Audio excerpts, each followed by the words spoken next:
Hello aspirants, welcome to इम्तिहान IAS. जैसा कि आपको पता है कि इम्तिहान आईएएस के द्वारा यूट्यूब पर एनसीईआरटी सीरीज शुरू की गई है जो बिल्कुल ही फ्री है। और मैं रंजन कुमार इम्तिहान आईएएस में ज्योग्राफी, एनवायरमेंट, इकोलॉजी और डिजास्टर मैनेजमेंट की क्लास लेता हूं। मैं आपके साथ एनसीईआरटी डिस्कस करूंगा और इस सीरीज में सबसे पहले हमने ज्योग्राफी की एनसीईआरटी शुरू की है और ज्योग्राफी की एनसीईआरटी हम 6th क्लास से लेकर 12th क्लास तक डिस्कस करेंगे, जिसमें सबसे पहले 6th क्लास के एनसीईआरटी हम डिस्कस करेंगे जिसका टाइटल है द अर्थ आवर हैबिटेट, है ना। और इसमें कई सारे चैप्टर्स हैं, जैसा कि कल हमने डिस्कस किया था। इस बुक में कई सारे चैप्टर्स हैं, है ना। उसमें से जो फर्स्ट चैप्टर है वो है the earth in the solar system. इसके कुछ पॉइंट्स हमने डिस्कस किए थे। तो the earth in the solar system में हमने डिस्कस किया था, लेट मी रिवाइज, कि यूनिवर्स क्या है, यूनिवर्स के अंदर गैलेक्सी क्या है, गैलेक्सी में जो स्टार्स कैसे बने, गैलेक्सी के अंदर स्टार्स कैसे बने, और स्टार्स का जो है वो सिस्टम कैसे डेवलप हुआ, ये हमने डिस्कस किया था। तो हमने ये डिस्कस किया था कि universe is the collection of galaxies, है ना। यूनिवर्स जो है ब्रह्मांड जो है आकाश गंगाओं का संग्रह है, यानी मिलियंस ऑफ गैलेक्सी को अगर मिला दें तो उससे ब्रह्मांड का निर्माण होता है। और आकाश गंगा को कैसे डिफाइन करेंगे, गैलेक्सी को कैसे डिफाइन करेंगे, Galaxy is the collection of millions of stars, यानी करोड़ों, असंख्य, अरब तारों को मिला दिया जाए तो इससे आकाश गंगा का निर्माण होता है। यानी एक आकाश गंगा, एक गैलेक्सी के अंदर कई सारे स्टार्स होते हैं, जो मीडियम साइज स्टार्स भी होते हैं और जायंट स्टार यानी मैसिव स्टार्स भी होते हैं, है ना, हमने देखा था। जिसमें से एक स्टार्स है सन, और हर स्टार्स की अपनी फैमिली होती है, तो सन की भी अपनी फैमिली है जिसे सोलर सिस्टम कहा जाता है। उस फैमिली के अंदर यानी सोलर सिस्टम के अंदर स्टार यानी सन है, इसके अलावा 8 प्लैनेट्स हैं, इसके अलावा न्यूमरस एस्ट्रॉइड्स हैं यानी क्षुद्र ग्रह हैं, इसके अलावा बहुत सारे मेटेराइट्स हैं, है ना, मिलियंस ऑफ मेटेराइट्स हैं यानी उल्का पिंड है, इसके अलावा कॉमेट्स हैं और दूसरे तरह के सेलेस्टियल बॉडीज हैं। ये हमने कल डिस्कस किया था। तो today we will start discussing on solar system, है ना। आज हम सोलर सिस्टम के बारे में डिस्कस करेंगे। तो जैसा कि हमने कल सोलर सिस्टम का डेफिनेशन देखा था, सोलर सिस्टम होता क्या है, तो मैंने बताया आपको कि यूनिवर्स कई सारे गैलेक्सी से मिलकर बना है और गैलेक्सी कई सारे स्टार्स का कलेक्शन है ना। और हर स्टार्स की अपनी फैमिली होती है, जैसे सन इज आल्सो अ स्टार और इसकी भी अपनी फैमिली है, जिसमें सन है ना, जो कि पिता का काम करता है, जो कि एनर्जी का सोर्स है, अल्टीमेट सोर्स है सोलर सिस्टम में। इसके अलावा 8 प्लैनेट्स हैं जो सन की एनर्जी से ही क्रियान्वित होते हैं, फंक्शनल है। और इसके अलावा एस्ट्रॉइड्स हैं, कॉमेट्स हैं, मेटेरॉइड्स हैं और अदर सेलेस्टियल बॉडीज हैं। तो यहां हमने डेफिनेशन देखा था कि solar system, the sun, 8 planets, satellites, हर प्लैनेट्स का अपना कुछ सैटेलाइट्स है ना। जैसे फॉर एग्जांपल सोलर सिस्टम में अगर देखें तो मरकरी और वीनस को छोड़ दिया जाए तो बाकी जो 6 प्लैनेट्स बचते हैं, Earth, Mars, Jupiter, Saturn, Uranus and Neptune, इनके सैटेलाइट्स हैं। मरकरी और वीनस के पास यानी बुध और शुक्र के पास अपना कोई प्राकृतिक उपग्रह नहीं है, नेचुरल सैटेलाइट नहीं है। तो प्लैनेट्स के साथ साथ सैटेलाइट्स भी है। Some other celestial bodies known as asteroids. Asteroids को क्या कहा जाता है, क्षुद्र ग्रह। इनका फॉर्मेशन भी हमने कल डिस्कस किया था। एंड मीटेओराइट्स, मीटेओराइट्स क्या है, उल्का पिंड। हमने देखा था कि मीटेओराइट्स का फॉर्मेशन कैसे होता है, और साथ ही साथ मीटेओराइट्स, मीटियोर्स और मीटेओराइट्स, इन तीनों में क्या डिफरेंस है, ये कल हमने डिस्कस किया था। सन के बारे में अगर बात करें तो सन क्या है, sun is the ultimate source of energy in solar system, यानी जो सौरमंडल है उसमें ऊर्जा का स्रोत क्या है, sun. Sun in the centre of the solar system, इसलिए सन को सेंटर में रखा जाता है, क्योंकि जितने भी सेलेस्टियल बॉडीज हैं सोलर सिस्टम में वो सन के चारों तरफ रिवॉल्व करते हैं, है ना। All the celestial bodies are revolving around the sun in an elliptical path. सारे जितने खगोलीय पिंड हैं सोलर सिस्टम में वो सूर्य के चारों तरफ एक अर्धवृत्ताकार अंडाकार पथ में इसकी परिक्रमा करते हैं, है ना। और कल हमने इस चीज को डिस्कस किया था। It is huge and made of extremely hot gases. मैंने आपको कल बताया था कि sun is a spheroid, sun is a spheroid made up of plasma. Sun एक गोला है ना, प्योरली स्फेरिकल नहीं है ना, स्फेरॉइड है और जो किसका बना हुआ है, प्लाज्मा का बना हुआ है। प्लाज्मा क्या है, कल हमने डिस्कस किया था कि जो जब गैस को बहुत ही एक्सट्रीम टेम्परेचर पे उसे गर्म किया जाता है तो गैस आयोनाइज हो जाते हैं, आवेशित हो जाते हैं, उसे ही प्लाज्मा कहा जाता है। तो इस लाइन में क्या कह रहा है, made up of extreme hot gases. Extreme hot gases means temperature बहुत ही हाई है। इवन आप देखें सन की स्ट्रक्चर की बात करें तो सन का जो स्ट्रक्चर है, इंटरनल स्ट्रक्चर, उसमें कोर है यानी केंद्र है ना, कोर है। कोर के बाहर कन्वेक्शन जोन है, उसके बाहर कोर के बाहर रेडिएशन जोन है और उसके बाहर कन्वेक्शन जोन है। ये इंटरनल स्ट्रक्चर है सन का, कोर यानी केंद्र, उसके बाहर संवहन क्षेत्र यानी उसके बाहर रेडिएटिव जोन मींस विकिरण क्षेत्र, और उसके बाहर कन्वेक्शन जोन है ना, कन्वेक्टिव जोन यानी संवहन क्षेत्र। तो कोर, जिसे कोर कहते हैं हिंदी में, इसके बाहर है रेडिएटिव जोन, जहां पे जो हीट है वो रेडिएशन के रूप में ट्रांसमिट होता है, रेडिएशन जोन, यानी इसे कहा जाता है विकिरण क्षेत्र। और सबसे बाहर जो है सन के इंटरनल स्ट्रक्चर में, सन की बॉडी में, वो है कन्वेक्शन जोन या कन्वेक्टिव जोन, इसे कहा जाता है संवहन क्षेत्र। इस क्षेत्र में हीट का ट्रांसमिशन कन्वेक्शन के थ्रू होता है ना। तो this is the internal structure sun, sun की आंतरिक संरचना। इसके अलावा सन का अपना एटमॉस्फेयर भी है, सन ऑल्सो हैज एटमॉस्फेयर। सन का अपना एक वायुमंडल भी है जिसमें भी 3 लेयर है ना। सबसे जो आंतरिक लेयर है सूर्य के वायुमंडल का, उसे कहा जाता है फोटोस्फेयर। फोटोस्फेयर यानी प्रकाश मंडल। प्रकाश मंडल इसे क्यों कहते हैं, क्योंकि जो भी लाइट है, जो भी इलेक्ट्रोमैग्नेटिक रेडिएशन है लाइट के फॉर्म में, वो इसी प्रकाश मंडल से, इसी फोटोस्फेयर वाली लेयर से निकलता है ना, उसी से एमिट होता है, इसीलिए इसे प्रकाश मंडल कहा जाता है। और सूर्य को जब हम देखते हैं आसमान में तो सूर्य का जो हिस्सा हमें दिखाई देता है वो क्या है, वो उसका प्रकाश मंडल है, वो फोटोस्फेयर है। यानी सूर्य का जो एटमॉस्फेयर का जो सबसे इंटरनल लेयर है, जो सबसे आंतरिक सतह है, वो हमें दिखाई पड़ता है, इसे फोटोस्फेयर कहते हैं, जहां से most of the electromagnetic radiation light के रूप में, प्रकाश के रूप में वहां से निकलती है, उत्सर्जित होती है ना, जो हम तक पहुंचती है व्हाइट लाइट के रूप में, श्वेत प्रकाश के रूप में, जिसमें 7 कलर होते हैं, वो हम तक पहुंचते हैं। इसके बाहर प्रकाश मंडल के चारों तरफ, यानी प्रकाश मंडल के बाहर एक और लेयर होती है एटमॉस्फेयर की, जिसे कहा जाता है क्रोमोस्फेयर यानी वर्णमंडल, इसे कहा जाता है क्रोमोस्फेयर। Chromosphere means वर्णमंडल। और जो सबसे बाहरी लेयर है एटमॉस्फेयर का, सन के एटमॉस्फेयर जो सबसे बाहरी लेयर है, उसे कहा जाता है कोरोना, उसे कहा जाता है कोरोना।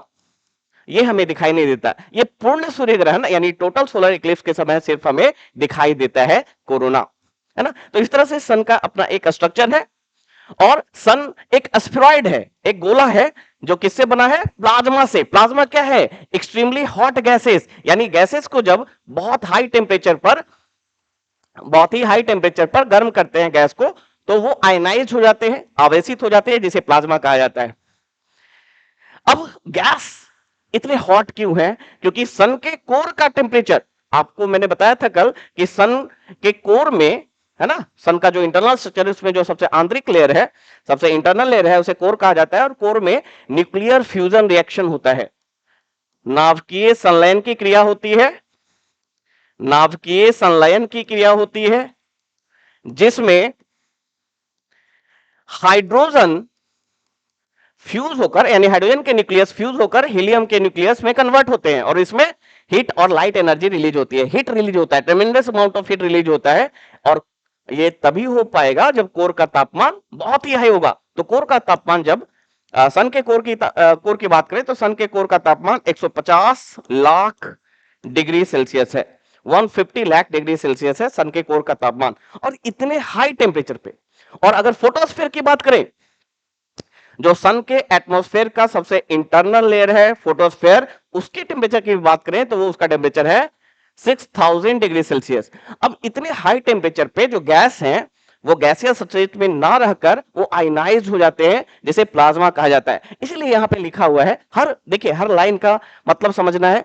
एनसीईआरटी पढ़ने का मतलब है कि बेसिक कॉन्सेप्ट आपको क्लियर करते रहना है, और ये तभी हो पाएगा जब हर लाइन की मीनिंग आपको समझ में आएगी।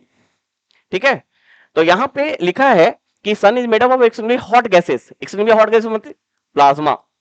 Plasma is the fourth state of matter, fourth state, चौथी अवस्था है पदार्थ की, जिसमें गैस एक्सट्रीम टेम्परेचर के कारण आयोनाइज्ड हो जाते हैं। जैसे अगर हाइड्रोजन गैस है तो हाइड्रोजन गैस किस रूप में रहेगा, H+ के रूप में। अगर हीलियम है तो हीलियम किस रूप में रहेगा, हीलियम 2+ में, यानी आवेशित हो जाएगा। It provides the pulling force that binds the solar system. ये भी इंपॉर्टेंट लाइन है, यानी सन जो है, सन के ग्रेविटेशनल पुल के कारण सोलर सिस्टम के जितने मेंबर्स हैं सब सन से जुड़े होते हैं, है ना। सन क्या करता है, सेंटर में है सन, और वो सारे मेंबर्स को अपनी तरफ खींचता है ग्रेविटेशनल पुल के कारण, और जिसके कारण सारे मेंबर्स सन के चारों तरफ रिवॉल्यूशन करते हैं।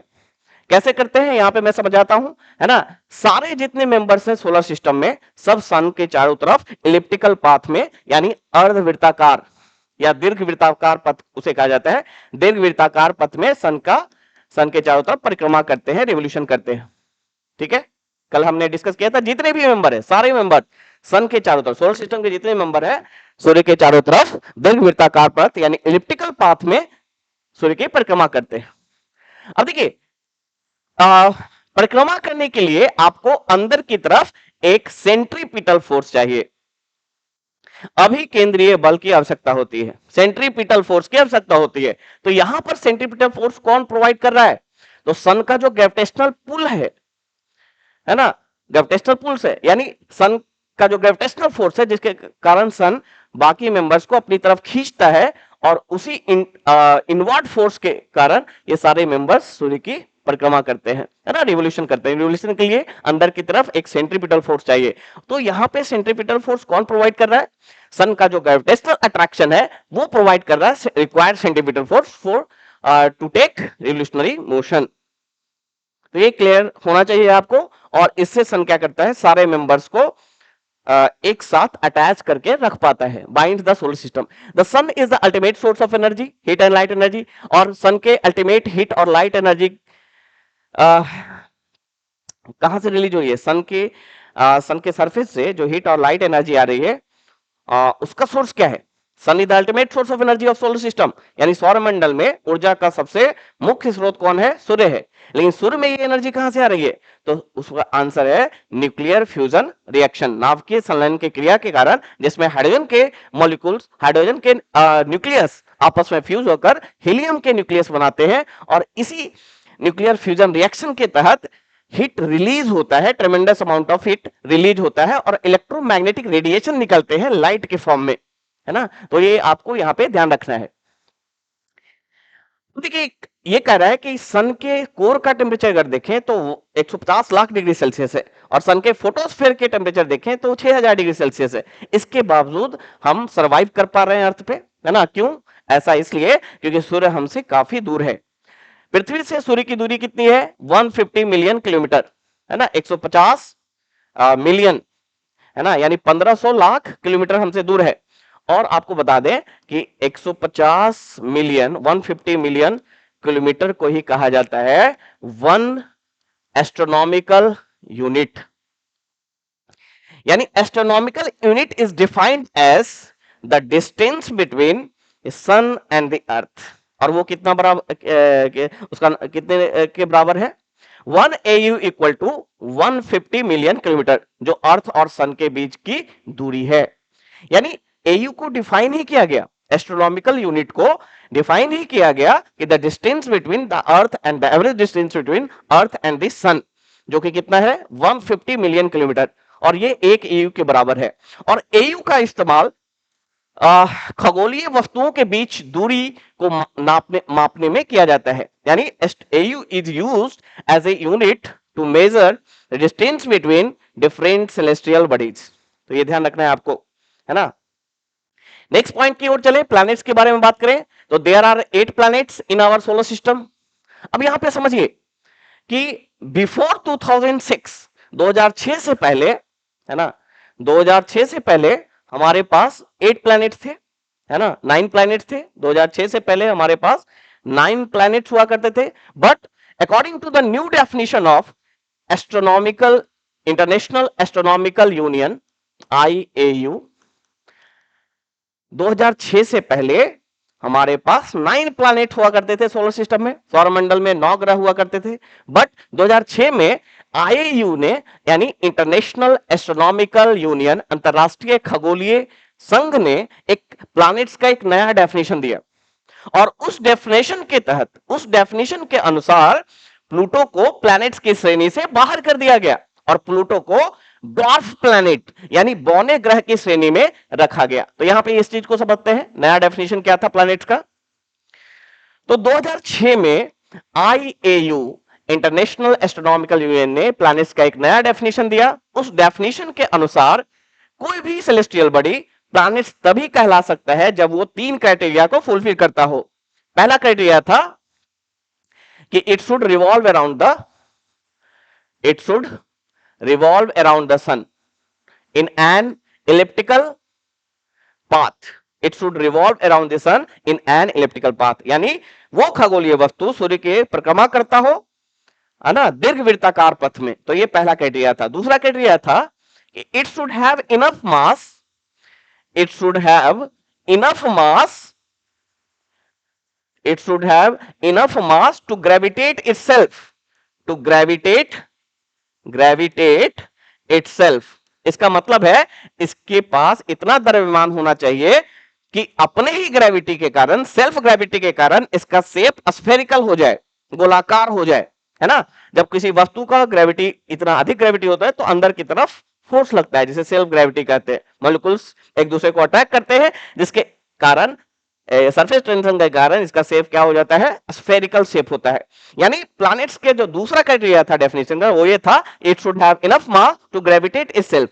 इसके पास इतना द्रव्यमान होना चाहिए कि अपने सेल्फ ग्रेविटी के कारण, स्वतः गुरुत्वाकर्षण बल के कारण, है ना, ये इसका शेप क्या हो जाए, गोलाकार हो जाए। तीसरा जो क्राइटेरिया था, it should have clear path, it should have clear path, यानी इसका जो एलिप्टिकल पाथ है, दीर्घवृत्ताकार पाथ है जिसमें वह सूर्य की परिक्रमा कर रहा है, वो क्लियर होना चाहिए। यानी उसमें दूसरे खगोलीय वस्तु आकर परिक्रमा नहीं करने चाहिए या दूसरा खगोलीय वस्तु उसमें डोमिनेट नहीं करना चाहिए। सिंपल भाषा में किसी भी खगोलीय वस्तु को प्लैनेट तभी कहेंगे जब वो 3 क्राइटेरिया फॉलो करेगा। और तीसरा क्राइटेरिया क्या है, जब वो खगोलीय वस्तु का जो दीर्घवृत्ताकार पथ है, एलिप्टिकल पाथ है, वो दूसरे खगोलीय वस्तु के सोलर सिस्टम में दूसरे खगोलीय वस्तु के पथ के साथ इंटरफेयर ना करे, इंटरसेक्ट ना करे, एक दूसरे को क्रॉस ना करे। और प्लूटो जो है, प्लूटो का जो पाथ था, इवोल्यूशनरी पाथ था, एलिप्टिकल पाथ था, वो नेपच्यून के पाथ के साथ इंटरसेक्ट कर रहा था। इसीलिए थर्ड क्राइटेरिया फुलफिल नहीं करने के कारण प्लूटो को प्लैनेट की कैटेगरी से बाहर कर दिया गया और उसे बौने ग्रह, डॉर्फ प्लैनेट की कैटेगरी में रखा गया। यानी बौने ग्रह क्या होते हैं, डॉर्फ प्लैनेट क्या होते हैं? डॉर्फ प्लैनेट वैसे सेलेस्टियल बॉडीज है जो बाकी 2 क्राइटेरियाज को फुलफिल करते हैं बट तीसरे क्राइटेरिया को फुलफिल नहीं करते, या तीनों में से किसी एक क्राइटेरिया को फुलफिल नहीं करते। वैसे सेलेस्टियल बॉडीज को आप डॉर्फ प्लैनेट की कैटेगरी में रख सकते हैं। या फिर 2 क्राइटेरिया को फुलफिल करते हैं, तीसरे क्राइटेरिया को फुलफिल नहीं करते, वैसे प्लैनेट्स को आप डॉर्फ प्लैनेट की कैटेगरी में रख सकते हैं, जैसे कि प्लूटो है। प्लूटो के अलावा एक बहुत ही इंपॉर्टेंट डॉर्फ प्लैनेट है ना, बौना ग्रह है, जिसे कहा जाता है साइरस, है ना, जिसे क्या कहा जाता है, साइरस, है ना। तो Cyrus is the largest dwarf planet, सबसे बड़ा डॉर्फ प्लैनेट है। And Cyrus is also an asteroids, Cyrus एक क्षुद्र ग्रह है, क्षुद्र ग्रह भी है, डॉर्फ प्लैनेट भी है, बौना ग्रह भी है। और याद रखना है इसको, it is very important from examination point of view कि जो साइरस है वो एक डॉर्फ प्लैनेट तो है ही, क्योंकि ये प्लैनेट्स के तीनों क्राइटेरिया को फुलफिल नहीं करता। इसके अलावा यह एस्टेरॉइड भी है, एस्टेरॉइड भी है, यानी ये वैसे प्लैनेटेसिमल्स है, कल हमने डिफाइन किया था एस्टेरॉइड्स को, वैसे प्लैनेटेसिमल्स, वैसे ग्रहाणु जो ग्रह नहीं बन पाए, है ना, जो किसी बड़े ग्रहाणु के साथ जुड़कर ग्रह नहीं बन पाए, वैसे ग्रहाणु को, वैसे प्लैनेटेसिमल को एस्टेरॉइड कहा जाता है। तो साइरस वैसा प्लैनेटेसिमल है जो प्लैनेट्स नहीं बन पाया, इसलिए इसे एस्टेरॉइड भी कहा जाता है। अब देखिए ड्वार्फ प्लैनेट्स मोस्टली कहां पर रहते हैं? Dwarf planets for example Pluto या दूसरे ड्वार्फ माके ये भी एक ड्वार्फ प्लैनेट है। ये dwarf planets generally Kuiper belt में रहते हैं, लेकिन साइरस एक ऐसा ड्वार्फ प्लैनेट है जो मार्स और जुपिटर के बीच में एस्टेरॉइड बेल्ट में रहता है। क्यों? क्योंकि साइरस एक एस्टेरॉइड भी है ना, और इसीलिए साइरस कहां रहता है? मार्स और जुपिटर के बीच में जो एस्टेरॉइड बेल्ट है वहां लाई करता है, क्योंकि ये एक एस्टेरॉइड यानी क्षुद्र ग्रह भी है, इसलिए क्षुद्र ग्रह पेटी में रहता है। बाकी जितने ड्वार्फ प्लैनेट्स हैं, चाहे वो माके हो, चाहे वो प्लूटो हो, वो क्यूपर बेल्ट में रहता है। क्यूपर बेल्ट क्या है? सोलर सिस्टम के बाहर, जैसे ये सन है, सन के बाद 8 प्लैनेट्स हैं, 8 प्लैनेट्स। लास्ट प्लैनेट कौन सा है? नेपच्यून। लास्ट प्लैनेट है नेपच्यून, यानी है ना वरुण। और इसके बाद क्यूपर बेल्ट शुरू होता है ना, इसके बाद क्यूपर बेल्ट शुरू होता है, जिसमें ड्वार्फ प्लैनेट्स, कॉमेट्स इत्यादि जो सेलेस्टियल बॉडीज हैं वो रहते हैं, है ना, वो लाई करते हैं, वो लोकेटेड होते हैं। ठीक है, लेकिन साइरस एक ऐसा ड्वार्फ प्लैनेट है जो क्यूपर बेल्ट में ना होकर कहां पे रहता है? एस्टेरॉइड बेल्ट में, मार्स और जुपिटर के बीच। क्यों? क्योंकि साइरस एक एस्टेरॉइड भी है। तो ये चीजें क्लियर होनी चाहिए। आगे चलते हैं। तो क्लियर हो चुका है कि अभी 8 प्लैनेट क्यों है ना, due to new definition of IAU international astronomical union given in 2006। तो अभी हमारे पास कितने प्लैनेट्स हैं? अभी हमारे पास 8 प्लैनेट्स हैं। कौन कौन है? Mercury, Venus, earth, Mars, Jupiter, Saturn, Neptune and Uranus and Neptune, यानी बुध, शुक्र, पृथ्वी, मंगल, बृहस्पति, शनि, अरुण और वरुण। ये 8 प्लैनेट्स हमारे पास हैं। तो इसे सीक्वेंस में याद रखना है ना। यहाँ पे डायग्राम आप देख सकते हैं, इस डायग्राम में आप इसे मार्क कर सकते हैं, है ना। सन से डिस्टेंस के हिसाब से सबसे नजदीक कौन सा है? मरकरी है, उसके बाद वीनस है, मरकरी मींस बुध, वीनस मींस शुक्र, उसके बाद अर्थ, उसके बाद मार्स यानी पृथ्वी, उसके बाद मंगल, उसके बाद एस्टेरॉइड बेल्ट है जो सेपरेट करता है। इन सारे प्लैनेट्स को इनर प्लैनेट्स यानी आंतरिक ग्रह कहा जाता है। यानी मरकरी, वीनस, अर्थ और मार्स को इंटरनल प्लैनेट्स यानी आंतरिक ग्रह कहा जाता है, जिनकी सतह रॉकी, सॉलिड और रॉकी होती है, जिनकी सतह ठोस और चट्टानी होती है। इन प्लैनेट्स को क्या कहा जाता है? इंटरनल प्लैनेट्स यानी आंतरिक ग्रह। और आंतरिक ग्रह बाह्य ग्रहों से एस्टेरॉइड बेल्ट से अलग होता है, यानी asteroid belt separates internal planets from inner planets from outer planets. Outer planets में कौन कौन है? जुपिटर है, सैटर्न है, यूरेनस है और नेपच्यून है। इन्हें आउटर प्लैनेट्स कहा जाता है। और आउटर प्लैनेट्स और इनर प्लैनेट्स के बीच एस्टेरॉइड बेल्ट है। इनर प्लैनेट्स की सतह कैसी होती है? इनर प्लैनेट्स की सतह सॉलिड और रॉकी होती है, इनकी सतह ठोस और चट्टानी होती है। आउटर प्लैनेट्स की सतह जो होती है वो गैसियस होते हैं, दे गैस जाइंट हैं और बहुत बड़े साइज में होते हैं, है ना। तो ये चीजें आपको ध्यान में रखनी है। और अगर साइज के हिसाब से बात करें तो सबसे बड़ा ग्रह कौन सा है? तो लार्जेस्ट प्लैनेट है जुपिटर। कैसे याद रखेंगे? जुपिटर सबसे बड़ा है, उसके बाद सैटर्न है, उसके बाद यूरेनस है यानी अरुण है, उसके बाद नेपच्यून है, वरुण है, और यहां से फिर अर्थ पे आना है ना, अर्थ पे, क्योंकि यहां से बाहर की तरफ जा रहे हैं, ऊपर की तरफ, है ना, और यहां से गिरेंगे तो फिर पृथ्वी पर ही गिरेंगे। तो आपको कैसे ध्यान रखना है? साइज के हिसाब से सीक्वेंस कैसे याद रखना है? देखिए यहां पे एक मैं ट्रिक बताता हूं आपको, उसको आप फॉलो कर सकते हैं। देखिए सन से जुपिटर से स्टार्ट करना है। Jupiter is the largest planet, सबसे बड़ी ग्रह है। इसके बाद बाहर की तरफ ऊपर की ओर जाना है, तो ऊपर की ओर जाएंगे अगर, तो जुपिटर के बाद सैटर्न, सैटर्न के बाद यूरेनस, अरुण, उसके बाद नेपच्यून यानी वरुण। अब बहुत ऊपर चले गए, यहां से गिरेंगे तो फिर पृथ्वी पे, यानी इसके बाद पृथ्वी। और पृथ्वी पर गिरने के बाद कहीं भी आप गिरते हैं तो सबसे पहले लेफ्ट देखते हैं, फिर राइट देखते हैं, लेफ्ट राइट लेफ्ट राइट। तो सबसे पहले लेफ्ट में देखना है, तो अर्थ के लेफ्ट में है विनस, यानी पृथ्वी के बाद जो साइज जिसका बड़ा है वो है विनस। उसके बाद राइट देखेंगे, फिर मार्स, और सबसे लास्ट में बचता है मरकरी। तो ऐसे ये सीक्वेंस याद रखें। नेक्स्ट पॉइंट की ओर चलते हैं। यहां पे आप देख सकते हैं my very efficient mother just serve us. तो इसे याद रखने की जरूरत नहीं है, याद रख सकते हैं mercury, Venus, earth, Mars, Jupiter, Saturn, Uranus and Neptune. क्योंकि ये 6 क्लास की एनसीईआरटी है तो इसमें कुछ ट्रिक्स दिया हुआ है आपको याद रखने की, ऐसे ही आप याद रख सकते हैं। All the 8 planets of the solar system moves around the sun in fixed path, है ना। सारे प्लैनेट्स, मैंने क्या बताया, प्लैनेट्स होने की क्राइटेरिया ही है, थर्ड क्राइटेरिया, कि इनका पाथ फिक्स होना चाहिए, इनका पाथ दूसरे प्लैनेट्स के पाथ से इंटरसेक्ट नहीं करना चाहिए। और ये जो पाथ है वो कैसा है, एलिप्टिकल पाथ है, सर्कुलर पाथ नहीं है। मैंने कल डिफरेंस बताया था आपको, सर्कुलर पाथ में एक ही सेंटर होता है ना, और जो डिस्टेंस है वो हमेशा सेंटर से फिक्स होगा। लेकिन एलिप्टिकल पाथ में यानी दीर्घवृत्ताकार पाथ में 2 सेंटर होते हैं, है ना, 2 सेंटर होते हैं। और आप जिसकी परिक्रमा कर रहे हैं, मान लीजिए सन की परिक्रमा कर रहे हैं, वो किसी एक सेंटर पे माना जाएगा। और जैसे पृथ्वी सूर्य की परिक्रमा कर रही है तो किसी एक सेंटर पे सूर्य है, पृथ्वी परिक्रमा कर रही है तो पृथ्वी कभी, है ना, सबसे नजदीक होगी सूर्य की, कभी सबसे दूर होगी, यानी जो डिस्टेंस है सेंटर से वो हमेशा वैरी करता है।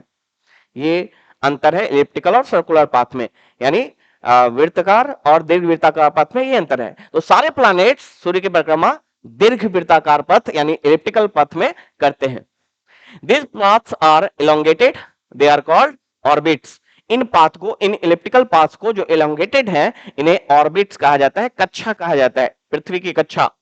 Mercury is nearest to the sun, Mercury सबसे नजदीक है। It takes only about 88 days, it takes only about 88 days. Mercury जो है वो सबसे नजदीक है। अब देखिए, जो ग्रह सबसे नजदीक होंगे सूर्य के, वो सूर्य का ग्रेविटेशनल पुल सबसे ज्यादा महसूस करेंगे, सबसे अधिक उस पर सूर्य की गुरुत्वाकर्षण बल लगेगी और वो बहुत ही तेजी में रिवॉल्व करेगा। और साथ ही साथ उसकी ऑर्बिट भी छोटी है तो वो बहुत जल्दी ही चक्कर लगा लेगा, एक चक्कर, एक परिक्रमा, यानी एक रिवोल्यूशन कंप्लीट कर लेगा, क्योंकि उसकी स्पीड भी अधिक है। स्पीड क्यों अधिक है, क्योंकि सूर्य का ग्रेविटेशनल फोर्स उस पर बहुत ज्यादा प्रभाव डाल रहा है, जिसके कारण सेंट्रीमीटर फोर्स बहुत ही स्ट्रांग है, जिसके कारण वो बहुत तेजी से घूमेगा। साथ ही साथ वो नजदीक है, नजदीक होने के कारण उसका ऑर्बिट जो है छोटा है, इसके कारण वो एक रिवोल्यूशन पूरा करने में उसे बहुत ही कम समय लगेगा। इसलिए मरकरी को 88 डेज ही लगता है एक ऑर्बिट में, एक मतलब ऑर्बिट में एक बार चक्कर लगाने में सिर्फ 88 दिन लगता है। और ग्रह के द्वारा एक चक्कर लगाने में, एक रिवोल्यूशन करने में जितना समय लगता है उसी को कहा जाता है वर्ष, ईयर। यानी मरकरी का 1 ईयर अर्थ के 88 डेज के बराबर है और अर्थ का 1 ईयर अर्थ के 365 डेज के बराबर है। यानी मरकरी का जो ईयर है बहुत ही छोटा है, 88 दिन का सिर्फ साल है ना। One orbit around Venus is considered as earth twin. Venus के बारे में ये दिया हुआ है कि वीनस जो है अर्थ का ट्विन है। Twin means twin planet because it's similarity in the context of mass and density. अगर वीनस की डेंसिटी देखें और मास देखें, है ना, वीनस की डेंसिटी और मास देखें तो लगभग अर्थ के बराबर है और इसीलिए वीनस को यानी शुक्र को पृथ्वी की जुड़वा बहन कहा जाता है। और साथ ही साथ वीनस जो है वो सबसे हॉटेस्ट प्लैनेट है। मरकरी सबसे नजदीक है सन के, इसके बावजूद वीनस सबसे हॉटेस्ट प्लैनेट है। क्यों? क्योंकि मरकरी के पास एटमॉस्फेयर नहीं है, वायुमंडल नहीं है, इसके कारण वहां पर ग्रीन हाउस इफेक्ट नहीं हो पाता, यानी हरित गृह प्रभाव नहीं हो पाता। बट वीनस के पास थिक एटमॉस्फेयर है और उसके एटमॉस्फेयर में 95% CO2 है।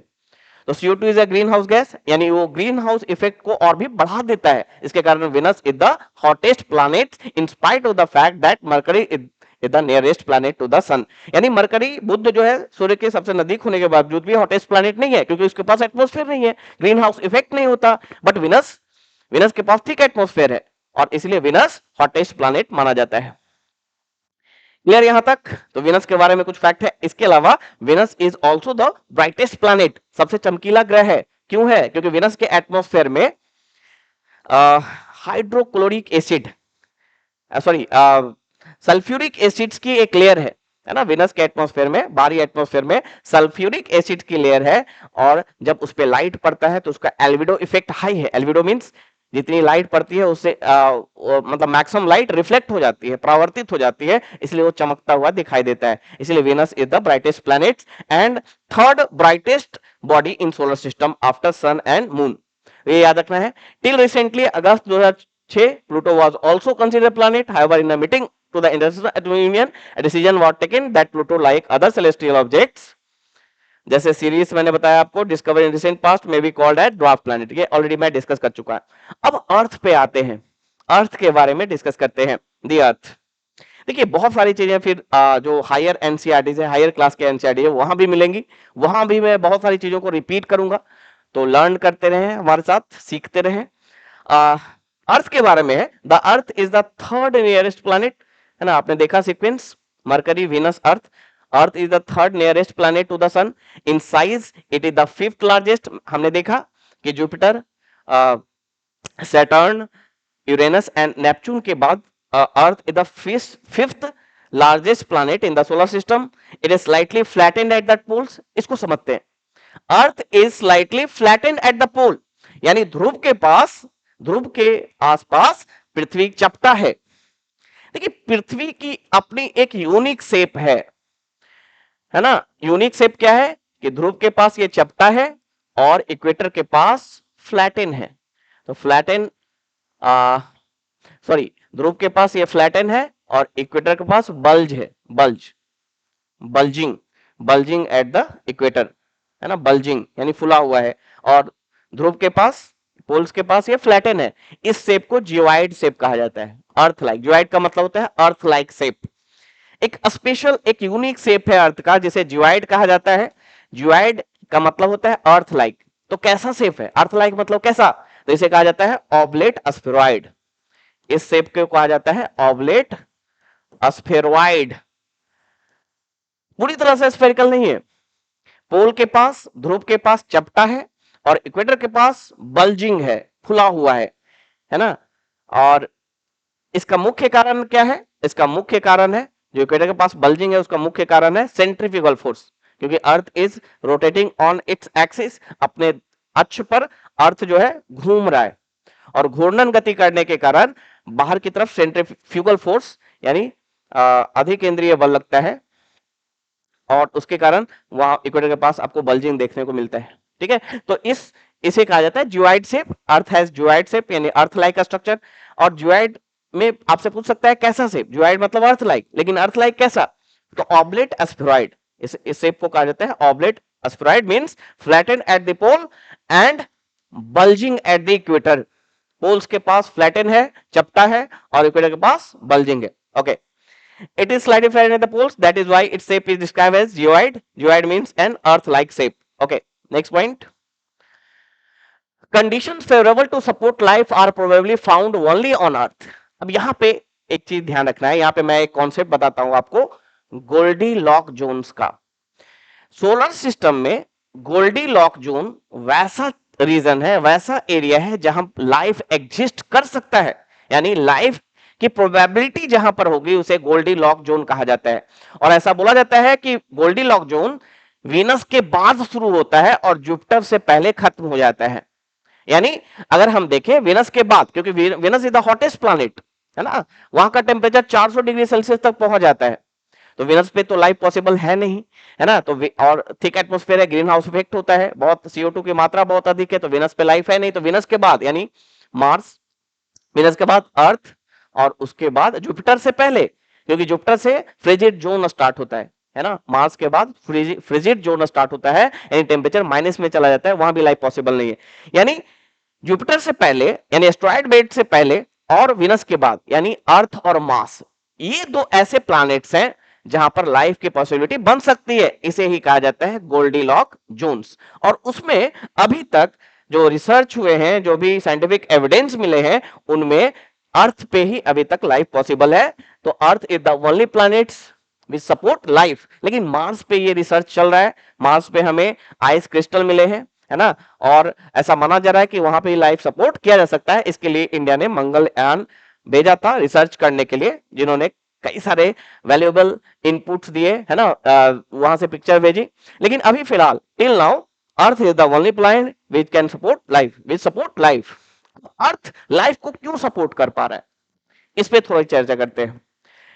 देखिए बहुत लोगों को ये पता है कि अर्थ के एटमॉस्फेयर में ऑक्सीजन है, इसीलिए यहां पे लाइफ पॉसिबल है, but it is not the most important reason. यानी अर्थ पर लाइफ पॉसिबल होने के पीछे ये सबसे महत्वपूर्ण रीजन नहीं है कि अर्थ के एटमॉस्फेयर में ऑक्सीजन है, बल्कि सबसे इंपॉर्टेंट है ये है कि अर्थ का टेम्परेचर मॉडरेट है, और अर्थ के टेम्परेचर के मॉडरेट होने के पीछे इसमें CO2 की जो CO2 का एप्रोप्रिएट अमाउंट में होना, ये सबसे बड़ा रीजन है। यानी अर्थ के एटमॉस्फेयर में CO2 एप्रोप्रिएट अमाउंट में है, यानी ना बहुत ज्यादा ना एब्सेंट है। यानी अर्थ के एटमॉस्फेयर में CO2 लगभग 0.02% हुआ करता था, लेकिन अभी ये आफ्टर इंडस्ट्रियलाइजेशन ये 0.03% हो चुका है। अब इतने अमाउंट होने के कारण CO2 बहुत अधिक अमाउंट में भी नहीं है और एब्सेंट भी नहीं है। इसके कारण अर्थ का जो एटमॉस्फेयर का टेम्परेचर है वो मॉडरेट टेम्परेचर है। आप देखेंगे भाई मैक्सिमम 50 डिग्री, मिनिमम 2 डिग्री, वो डिपेंड करता है एल्टीट्यूड पे भी डिपेंड करता है, लेकिन एक एवरेज टेम्परेचर आपको देखने को मिला। उस टेम्परेचर के कारण अर्थ पे लाइफ पॉसिबल है ना। अगर CO2 नहीं होता अर्थ पर तो ग्रीन हाउस इफेक्ट नहीं होता, और ग्रीन हाउस इफेक्ट नहीं होता तो रात में क्या होता है, रात में टेरेस्ट्रियल रेडिएशन के कारण हीट वापस जाता है ना। जो पार्थिव विकिरण के साथ हीट वापस जाता है, उसके कारण अर्थ का टेम्परेचर माइनस में जा सकता था दूसरे ग्रहों के तरह। बट अर्थ के एटमॉस्फेयर में CO2 है, इसके कारण क्या होता है, ग्रीन हाउस इफेक्ट के कारण, हरित गृह प्रभाव के कारण वो टेम्परेचर बहुत ही नेगेटिव नहीं होता, क्योंकि जो अर्थ से जो रेडिएशन वापस जाते हैं टेरेस्ट्रियल रेडिएशन पार्थिव विकिरण के रूप में, उसे हमारा एटमॉस्फेयर खासकर अगर CO2 हो या दूसरे ग्रीन गैस हो तो इसे ट्रैप कर लेते हैं और अर्थ के टेम्परेचर को बहुत ज्यादा ड्रॉप नहीं होने देते। तो अर्थ का moderate temperature is the most important reason for its nature to support life, है ना। अर्थ लाइफ को इसलिए सपोर्ट कर पा रहा है तो उसके एटमॉस्फेयर में CO2 है ना, और वो भी एप्रोप्रिएट अमाउंट में, बहुत ज्यादा भी नहीं है विनस की तरह। बहुत ज्यादा होता तो ग्रीन हाउस इफेक्ट के कारण बहुत अधिक टेम्परेचर हो जाता दिन में, ठीक है। तो ये चीजें ध्यान रखनी है। The earth is neither too hot nor too cold, it has water and air। दूसरा अगर रीजन आपसे पूछे तो दूसरा रीजन है earth has water and air. जो पंच तत्व कहा जाता है जिसे हमारा शरीर बना है या किसी भी जीव का शरीर बना है, वो पंच तत्व यहाँ पे अवेलेबल है, जिसमें जल और वायु भी शामिल है, which are very essential for our survival। Then has life supporting gases like oxygen, oxygen है, एयर में भी क्या है, ऑक्सीजन है। Because of this reason the earth is unique planet in the solar system। From the outer space the earth appears blue। अब देखिए यहाँ पे समझिए, why earth appears blue, earth blue क्यों दिखता है ना। इसीलिए अर्थ को ब्लू प्लैनेट भी कहा जाता है, क्योंकि अर्थ के 75 हिस्से पर वाटर है ना। अर्थ के 75 हिस्से पर वाटर है और वाटर ब्लू दिखाई देता है। आपने सुना भी हुआ, क्योंकि ब्लू है पानी। पानी देखिए, जल ब्लू क्यों दिखाई देता है, खासकर समुद्र का जल ब्लू क्यों दिखाई देता है, तो उसका कारण है आसमान का ब्लू होना, स्काई का ब्लू होना। और स्काई ब्लू क्यों होता है, ड्यू टू स्कैटरिंग, प्रकीर्णन। प्रकीर्णन एक प्रक्रिया है, प्रोसेस है जो फिजिक्स में पढ़ना है, स्कैटरिंग, जिसके कारण आसमान हमें ब्लू दिखाई देता है, नीला दिखाई देता है। और उस नीले आसमान का जो रिफ्लेक्शन है, जो परावर्तन है, जो हमें जल में दिखाई देता है, समुद्र, खासकर समुद्र के जल में, जिसके कारण समुद्र का जल भी हमें नीला दिखाई देता है। वैसे तो जल जो है वो कलरलेस होता है ना, बट वो रिफ्लेक्शन, आसमान के रिफ्लेक्शन के कारण, है ना, जो समुद्र का जल है वो ब्लू दिखाई देता है। और 75% पार्ट पर अर्थ के वाटर है, जिसके कारण अर्थ को ब्लू प्लैनेट्स कहा जाता है। From the outer space earth appear blue because its 2/3 surface is covered by water, it is therefore called as blue planet. Moons की बात करें, the moon is the natural satellite of earth, है ना। Only natural satellite, एक ही अर्थ के पास एक ही satellite होता है। सैटेलाइट्स क्या होते हैं, उपग्रह क्या होते हैं। उपग्रह वैसे खगोलीय वस्तु हैं, satellites are those celestial planets which revolve around the planets and at the same time revolve around the star, the sun।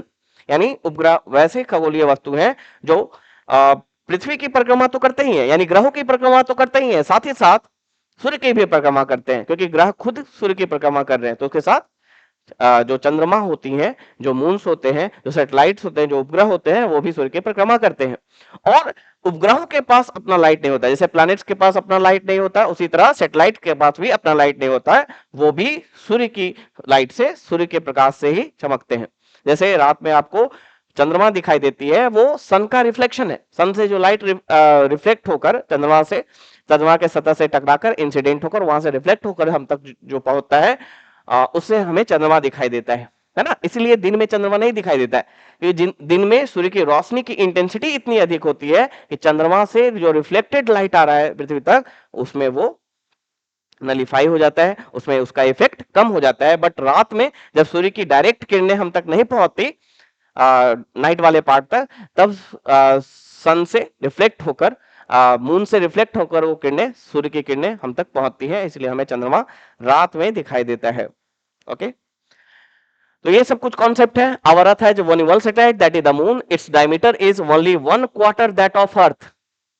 Moon का जो डायमीटर है वो अर्थ के डायमीटर से का 1/4 है। और इसका प्रभाव क्या होता है कि आप देखेंगे कि जब आप चंद्रमा पर जाएंगे तो जो ग्रेविटेशनल फोर्स है वो 1/4 हो जाता है। यानी चंद्रमा का जो ग्रेविटेशनल फोर्स है वो अर्थ के ग्रेविटेशनल फोर्स से 1/4 है, due to its smaller size. और वहां पे आपको स्टेप को बड़े स्टेप्स लेने पड़ते हैं चलने के लिए, क्योंकि वहां का ग्रेविटेशनल पुल है ना पृथ्वी के ग्रेविटेशनल पुल की तुलना में 1/4 कम है। It appears so big because it is nearer to our planets. अगर आप आसमान में देखेंगे तो सूर्य का जो साइज है, सन का जो साइज है और मून का जो साइज है, दोनों एक जैसा दिखेगा। इसके बावजूद कि सूर्य हमसे बहुत दूर है, 150 हमने देखा 150 मिलियन किलोमीटर है। और चंद्रमा सूर्य से बहुत छोटा है, इवन पृथ्वी से भी बहुत छोटा है, 1/4 है उसका डायमीटर। और सूर्य पृथ्वी से कई गुना बड़ा है। इसके अलावा आसमान में चंद्रमा और सूर्य एक ही साइज का दिखाई देता है। उसका कारण है कि चंद्रमा हमसे बहुत ही नजदीक है सूर्य की तुलना में, है ना। इसका जो डिस्टेंस है वो लगभग 3,84,400 किलोमीटर है, जबकि सूर्य का जो डिस्टेंस है पृथ्वी से वो 150 मिलियन यानी 1500 लाख किलोमीटर है ना। और चंद्रमा का डिस्टेंस सिर्फ 1500 लाख और चंद्रमा का डिस्टेंस सिर्फ 3,84,400 किलोमीटर है। इसीलिए चंद्रमा साइज में छोटा होने के बावजूद भी सूर्य जितना बड़ा हमें आसमान में दिखाई देता है। Now you can compare the distance of Earth from the Sun and the Moon. The Moon moves around the Earth in about 27 days. अब यहाँ पे एक बहुत इंपॉर्टेंट डिस्कशन करेंगे कि अर्थ, देखिए, earth is revolving around the sun in an elliptical path and moon is revolving around the earth in an elliptical path. Moon भी पृथ्वी की परिक्रमा कर रहा है। तो पृथ्वी सूर्य की परिक्रमा कर रहा है, रिवोल्यूशन कर रहा है पृथ्वी सन के चारों तरफ, और मून भी पृथ्वी की परिक्रमा कर रहा है, वो भी इलिप्टिकल पाथ में, वो भी दीर्घवृत्ताकार पथ में। लेकिन जिस प्लेन पर अर्थ सूर्य की परिक्रमा कर रहा है, मून उस प्लेन से, मून का जो ऑर्बिटल पाथ है, ऑर्बिटल प्लेन है, वो अर्थ के ऑर्बिटल प्लेन से 5 डिग्री का एंगल बनाता है। यानी दोनों एक ही प्लेन पर नहीं है ना। जैसे पृथ्वी अगर सूर्य की परिक्रमा कर रही है तो मून पृथ्वी की परिक्रमा वैसे प्लेन में कर रहा है जो पृथ्वी के परिक्रमा के प्लेन से, एवोल्यूशनरी प्लेन से 5 डिग्री का एंगल बना रहा है। यानी दोनों एक ही प्लेन पर नहीं है, ये ध्यान रखना है। The moon moves around the earth in about, और एक परिक्रमा यानी एक रिवोल्यूशन कंप्लीट करने में, मून को पृथ्वी का एक रिवोल्यूशन कंप्लीट करने में 27 दिन का समय लगता है। और लगभग उतना ही समय मून को, है ना, लगभग उतना ही समय मून को अपने एक्सिस पर एक रोटेशन पूरा करने में, एक घूर्णन पूरा करने में लगता है। यानी मून का जो रिवोल्यूशनरी पीरियड है पृथ्वी के चारों तरफ, और उसका जो रोटेशनल पीरियड है अपने एक्सिस पे, दोनों लगभग सेम है। और यही कारण है कि पृथ्वी से मून का हमेशा एक ही सतह आपको दिखाई देगा, है ना। मून, पृथ्वी से मून को देखेंगे ना तो एक ही सरफेस दिखाई देगा। बोलते हैं ना चांद में दाग है, जो गड्ढा वाला पार्ट है ना, जो ट्रफ वाला पार्ट है वो हमें दिखाई देता है, जहां से लाइट रिफ्लेक्ट होकर नहीं आती, वो ब्लैक स्पॉट के रूप में दिखाई देता है। और एक ही पार्ट हमेशा दिखाई देगा मून का, है ना। क्यों दिखाई देगा? क्योंकि जितनी देर में मून किसी एक पोजीशन पर पहुंचता है रिवोल्यूशन के कारण, उतनी देर में वो रोटेट होकर उसी पोजीशन पे फिर से पहुंचता है। यानी चंद्रमा का एक ही हिस्सा हमें बार बार दिखाई देता है, हमेशा दिखाई देता है। The moon does not have condition favourable for life, क्योंकि यहाँ पर ऑक्सीजन नहीं है, वाटर नहीं है। लेकिन अभी चंद्रयान भेजा गया था, तो चंद्रयान 1 ने मून के सरफेस पे, और चंद्रयान 3 ने भी इसे कंफर्म किया है, मून के सरफेस पे आइस क्रिस्टल को डिस्कवर किया, है ना। और अभी जो चंद्रयान 3 गई थी उसने इल्यूमिनाइट करके एक मेटल को खोजा है, एक एलॉय को खोजा है, जिससे ऑक्सीजन प्राप्त किया जा सकता है। तो ये चीजें आप पढ़ सकते हैं, ध्यान दे सकते हैं। यहाँ पे अगर डिस्कस करें कि चंद्रमा पर it has neither water nor air, ना वाटर है ना एयर है, लेकिन यहाँ पे आपको माउंटेन्स दिखेंगे, है ना। चंद्रमा पे आपको माउंटेन्स, पर्वत दिखाई देंगे, है ना। इसके अलावा प्लेन्स भी दिखाई देंगे एंड डिप्रेशन भी, जो मैंने बताया कि गड्ढा दिखाई देते हैं मून पे, वो दिखाई देगा आपको। This cast shadow on the moon surface. और ये जो माउंटेन्स, प्लेन्स या फिर जो डिप्रेशन है, जो गड्ढे हैं, वो मून के सरफेस पे शैडो कास्ट करते हैं, यानी छाया बनाते हैं, है ना। Look at the full moon and observe this. ठीक है। तो नेक्स्ट क्लास में हम, यानी कल हम एस्ट्रॉयड, है ना, मेट्रॉइड्स इत्यादि के बारे में पढ़ेंगे, और उसके बाद ये चैप्टर हमारा एंड हो जाएगा, है ना। तो कल इस चैप्टर को एंड करेंगे, आ, उसके बाद हम आगे के चैप्टर्स को डिस्कस करेंगे। धन्यवाद। अगर ये वीडियो आपको अच्छा लगा तो लाइक एंड सब्सक्राइब जरूर करें, क्योंकि एनसीईआरटी सीरीज में हम we are going to study lots, we are going to learn lot of things, है ना। तो इस वीडियो को जरूर सपोर्ट करें। Thank you.